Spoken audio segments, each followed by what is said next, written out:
Hello everyone, welcome to Learner's Repository. In today's session, we'll learn how to create a linked list in C language.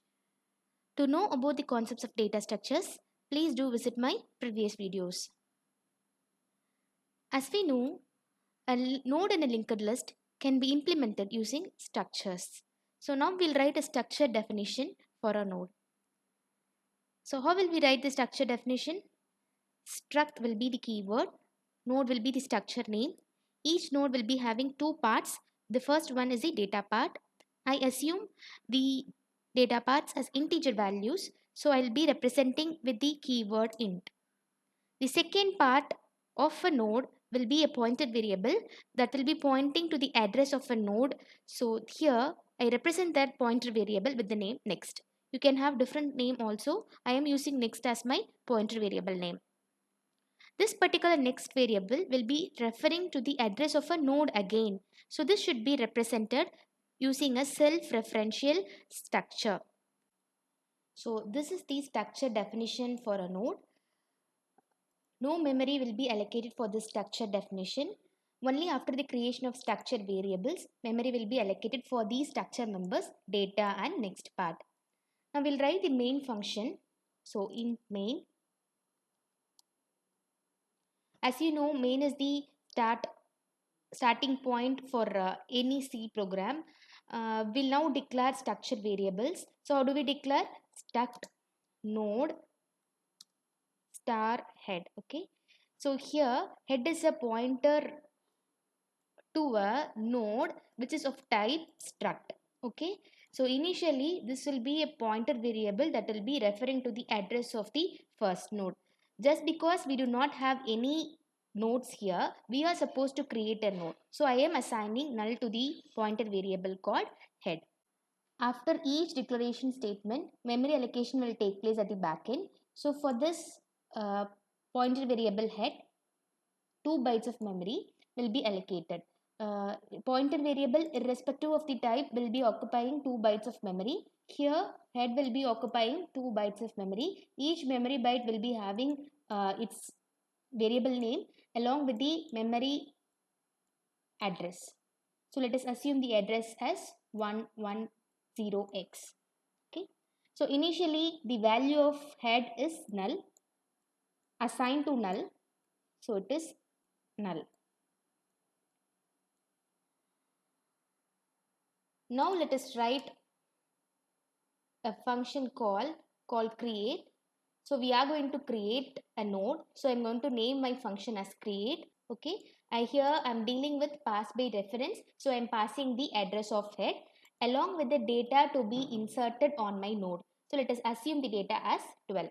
If you need, you can get this data from the user using scanf and you can pass the variable as an argument. Okay.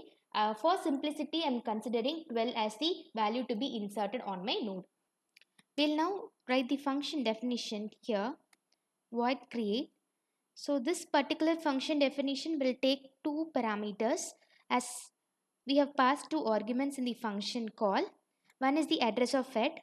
Naturally, to receive an address, we require a pointer variable. But here, head itself is already declared as a pointer. So in the function definition, we will be needing two pointer variables. Okay. So to receive the address of head, I now need a variable. Let us assume it as v. It will be of type struct node. To receive this particular integer value 12, I'll be needing an integer variable. Let us assume it as d. We are supposed to create a node dynamically. This can be done with the help of malloc function. So malloc stands for memory allocation. This will be allocating a block of memory of specified size. So we have to specify the size here. Size of a node. What will be the size of a node? Assuming the size of int as 2 bytes for the data part and 2 bytes for the pointer variable. So it's total of 4 bytes for a structure node. So we require 4 bytes, right? Size of struct node. So malloc will be allocating the large block and it will be returning a pointer variable of type void. Okay, void is a generic pointer. So that should be typecasted to the required type.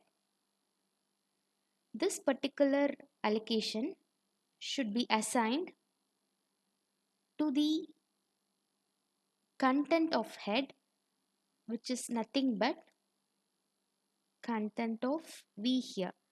The address of head is now received in the variable v. So we will be having 110x. So the content of v will be nothing but the content of head. Okay, let me show this in a pictorial form.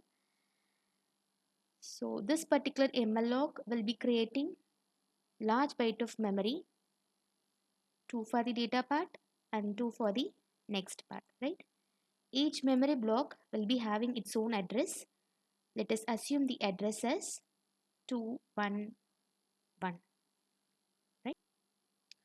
As you know, the address of head in the function call, that is 110x, is now received in the variable v, right? So v has this particular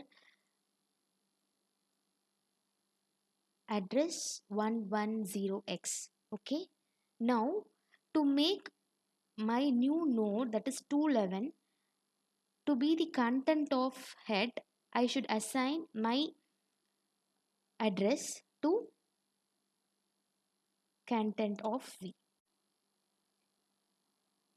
Now I have to replace this head null value with the 211, which means there is a logical connection established between the head and the first node. Our next work is to fill in the data part and the next part. So you have to fill in the data part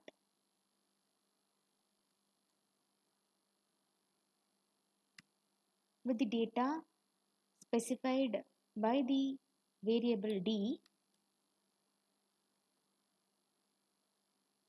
and the next part. Since this is the first and last node, my next part will be assigned with the value null.